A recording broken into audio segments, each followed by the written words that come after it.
असला पनि छ कत्ले पनि छ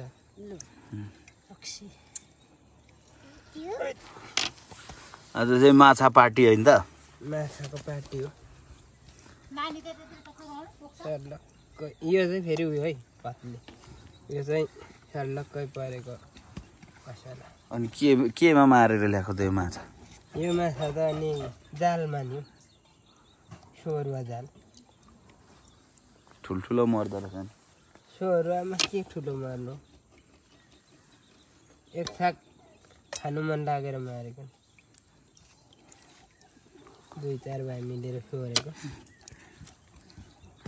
अनि खोला गएको जस्तो छैन त खुट्टा हेर्दा त अनि म नगए म अरू पनि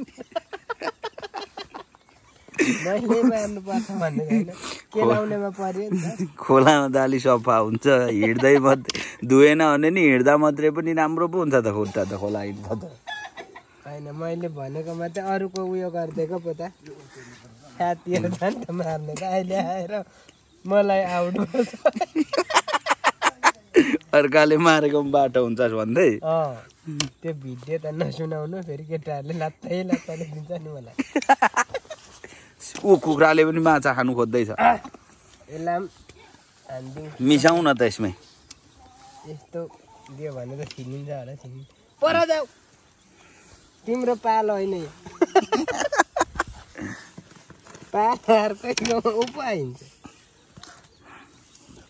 सर्लक्क यसलाई चाहिँ लो भन्छ यो लो चाहिँ चट्टै चाहिँ जाडोमा खाने मलाई पनि धेर नदिनु जाडो तर यो रक्सीमा के घुन छ के छ एउटा उयो रहेछ कालो प्लास्टिक यो केटाले पनि यतै माछासँग त मिठो हुँदैन हौ कुखुरा हान्न आइज न पर यो भालेले नि पुरा खुर्खा माछा खानु आएको होला नि माछाले चाहिँ एक पिस त चाखिदिउँ कि क्या भन्नु भालेले हेरौँ न अनि पर उतै हो ऊ अर्को आयो त्यसको गर्लफ्रेन्ड आयो परबाट उसले पनि एक पिस लिएर आइज त कान्छ भन्दैछ परबाट ल्याउला नि त भनेर आउँदैछ त्यसको यसो भालेको गर्लफ्रेन्ड आयो आयो आयो आयो आयो यिनीहरू मात्रै खायो दुईजना त्यतिले फेरि मिलेर त खाएन त एउटाले मात्रै गोरै पायो त पर जाऊ यसले त टेर्दैन यो लोता सब फालिदिउँ न त्यसले खान्छ असलाको राख्ने हो नि त ओइ त नखाने कि नखाने भन्दै थियो त मैले लोसँगै खानुपर्छ मिठो हुन्छ भनेको नि होइन असलाको मात्रै हुन्छ नि असला माछा एकदम दामी नि हो अब हेरौँ त यो बकस पनि देखेछ बकस केरेक केरेक त होइन इङ्ग्लिसमा के भन्छ यसलाई क्र्याप नेपालीमा गङ्गटा थाइल्यान्डमा किनेर खानु हो भने दाम लाउन सक्दैन नि त क्र्यापको फ्याँकेर तर अहिले त फ्याँक्ने सबैले खान्छ क्र्याप नेपालीमा गङ्गटा इङ्ग्लिसमा क्र्याप अनि गाउँघरमा चाहिँ गरवा होइन त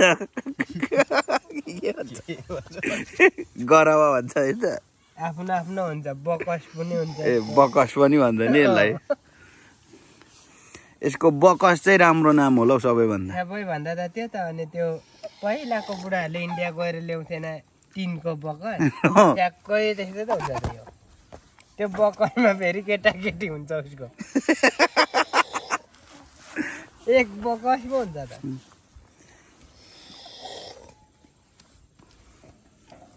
कहिले खाइसक्नु यत्रो माछा त टन्नै छ 2-3 केजी त छ होला हौ अलि ज्यादा बढ्नु भए त अलिक धेर थियो तर अलिक नबढ्दै पनि 2 केजीमा त धेर छ यसलाई चाहिँ फेरि फौजी माछा भन्छ है देख्नुभयो नि रकेट हो कहाँ फौजी पाङ्रे काँप्रे हौ काँप्रे ड्रेस हेरौँ न ड्रेस ड्रेस गोर्खाली फौजीको ड्रेस जस्तो छैन यो फौजी माछा यो अनि हेरौँ न त अनि